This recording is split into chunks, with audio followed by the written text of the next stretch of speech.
Sabtu 9 Maret 2024 telah dilaksanakan acara Grand Final pemenang Content Writer Competition yang digelar oleh Linggau Post Online di Atrium Lipo Plaza Lubuk Linggau. Acara ini dimulai dari pukul 11.30 waktu Indonesia Barat sampai selesai. Kegiatan ini diawali dengan sambutan yang meriah dan seru, dengan memberikan hadiah dan voucher bagi siswa-siswi yang bisa menjawab dengan benar pertanyaan yang diberikan. Turut hadir PJ Sekda Kota Lubuk Linggau, Haji Tamrin, CEO Linggau Pos Solihin, Kapolres Lubuk Linggau AKBP Indra Arya Yuda, dan Kepala Sekolah MAN 1 Lubuk Linggau, Saipul.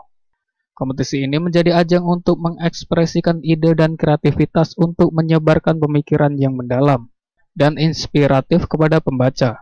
Acara kemudian dilanjutkan pengumuman para pemenang. Juara terbaik, Ahmad dari MAN 1 Lubuk Linggau. Juara terbaik 2, Vina Naila dari SMA 2 Muara Bliti. Dan juara terbaik 1, Sabrina Kodratul Ain dari MAN 1 Lubuk Linggau. Para pemenang Content Writer Competition diharapkan dapat menginspirasi dan wawasan baru kepada pembaca. Resti Ria Anggraini Silambari TV melaporkan.